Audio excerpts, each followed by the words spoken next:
Obviously, sadness and tragedy because you know the majority of those people we're all like-minded. We have one goal in mind, and that's public safety, and we leave our families at home when we go out and work at nights. We've all been on these scenes where it could be just a minor traffic crash, but we're out there in the elements. We're on a major highway or any kind of roadway where there's other vehicles traveling in our direction at high rates of speed.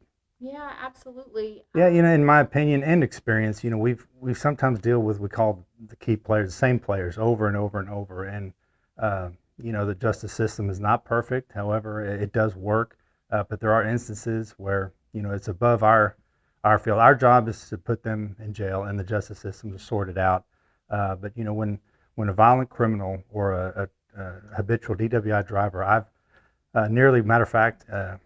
About 10 years ago, I was nearly struck head on while on patrol on a Sunday morning by an individual who was impaired, and it was his 11th DWI when I arrested him. And I thought, how does somebody go through 11 DWIs and still out on the roadway? And it's a good thing I was where I was when I was out on patrol. I was, being watching oncoming traffic, out patrolling and checking for speed. And it was a Sunday morning, which traditionally normally really quiet. And then I see his vehicle coming into my lane, not just a little, but a lot. Try to take evasive action, and made contact with him, and there was multiple open containers. But this 11th DWI, he did get a pretty hefty sentence for prison, which that's we don't know. We don't know why. Sometimes it happens that way, but we do see several instances where when we're out on patrol, we're actually looking for drunk drivers. We don't know where to find them because you never know. We don't sit out in front of a bar and watch people leave. That's not the way it works. We just go out and patrol, and they'll pretty much find you because 7 days a week, majority on weekends, of course, Friday and Saturday nights, but it's 7 days a week. I've gotten DWIs as early as 7, 8 in the morning from people who are still impaired from the night before. Um, but yeah, we try to, when we roll up on a DWI crash, we always think, first thing in my mind is, man, I wish, where was I 5 minutes ago? Why didn't I get this man or woman before they caused this tragedy? So 7 or 8 in the morning. absolutely, yeah. We have, being this close to Austin, when I was a trooper in Bell County, out on Highway 195, people would drink, and some of those bars are open until 4 in the morning, 2 in the morning. They may quit serving at 2, but they're open until 4. Somebody may take a cat nap in their car, so at 5, 6 o'clock, they're trying to get back to this area, and they're highly impaired. They're going down the wrong ways. They're falling asleep at the wheel. They're hitting people head on that are going to work. So, I didn't think about that. That's mm-hmm, scary. You obviously have had very many close mm-hmm. calls. Did you ever think that you would have this many close calls on the job on the highway? Going into this, we get a lot of training. We see a lot of the videos in the academy. We hear the experiences of other officers. We see the fatalities on our DPS memorial, and you kind of read on them. Some of them have been struck by just motorists. Some were struck by impaired drivers. Some were shot and killed. We know the dangers of it going in, and that's kind of the mindset you have to have as well. If this is something, our calling, it's in our heart to do so. It's like anything. When I have somebody come up to me and say, man, I wouldn't want to do your job. I couldn't do your job. Well, I'll ask them why, and they say, because you could get shot or ran over. And I thought, well, I see a lot more dead civilians than I do police officers, and I never really thought about it that way, how the public perceives our job, because when they do see it on the news, like the tragedies in Fort Worth and around the country, but it's good to know they care. But that's what we're out here to do, and this is what I want to do since I was 11 years old, be a state trooper, and it's been quite the ride and very enjoyable. The memorial that's right outside here, the two chairs that's right outside here. Talk about the memorial first outside. Trooper Tom Nipper, he was a Bell County troop for many, many years. He had about 43 years total experience, and November, I believe it was November 4th, 2017, he was struck and killed on I-35 working traffic.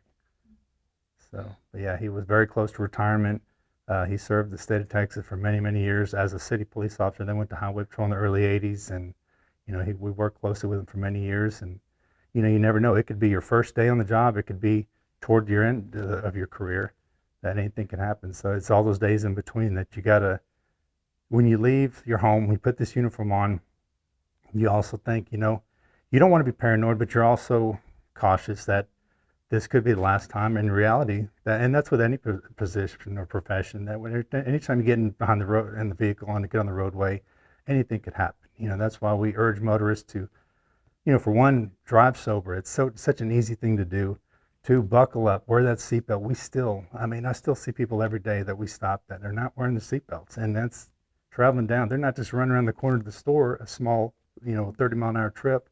They're on the interstates, and a simple rollover crash or a minor crash without wearing a seatbelt, you just become a projectile. So we're asking people wear those seatbelts, slow down, drive sober. Then the number one thing now is with the advent of the cell phone, it was driving distracted. And the younger drivers we see coming out now that are 16, 17 years old have had a cell phone in their hands since they were 4 years old. And, I didn't get my first one until I was 25, so it really wasn't a problem. Driving in itself is a distraction. You're looking in your mirrors, you're looking to your left, looking to your right, looking what's coming up on you.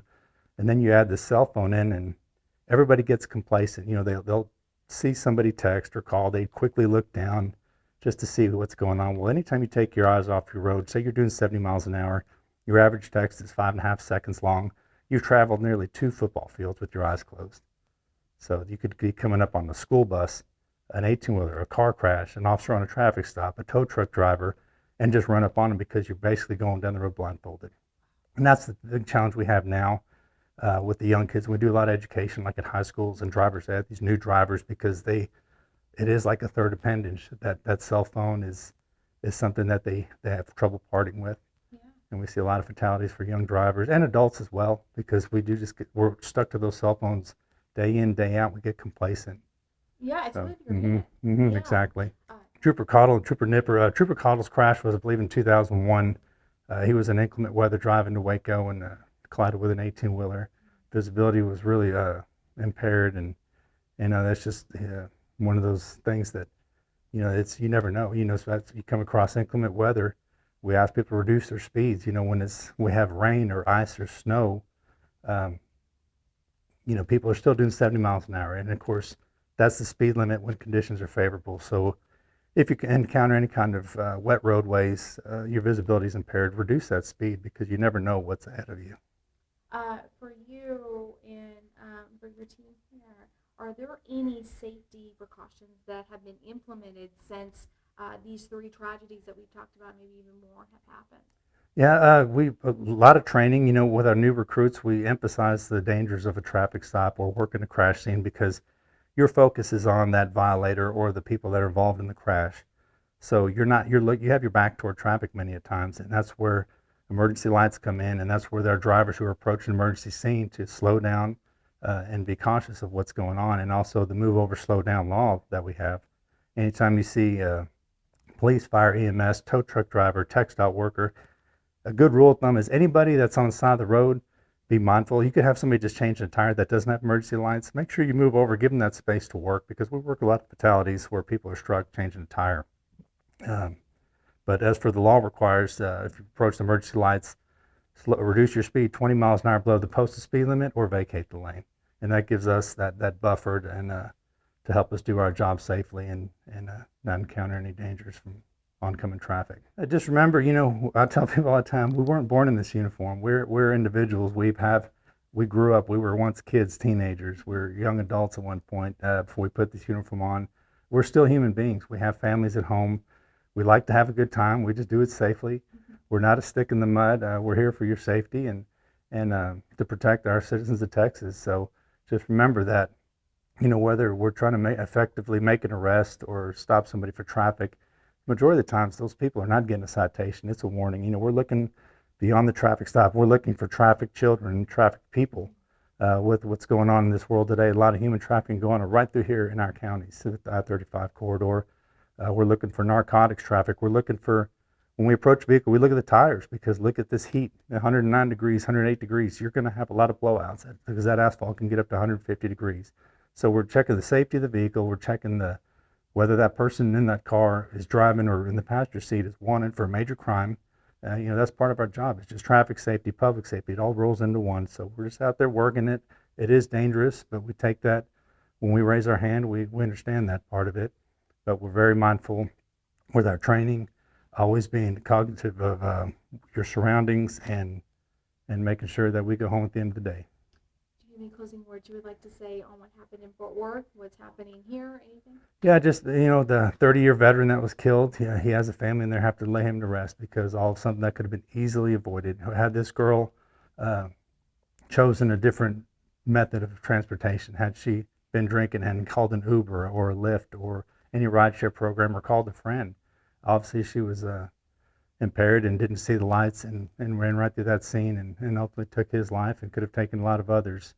But yeah, around the holiday season, we talk about, we encourage people having fun, celebrating with family and friends, but as long as you do it safely and you come across us, if we stop, there's many times we stop vehicles where they have a designated driver and there's a lot of impaired people in the back, we love to see that because we know they made the right choice.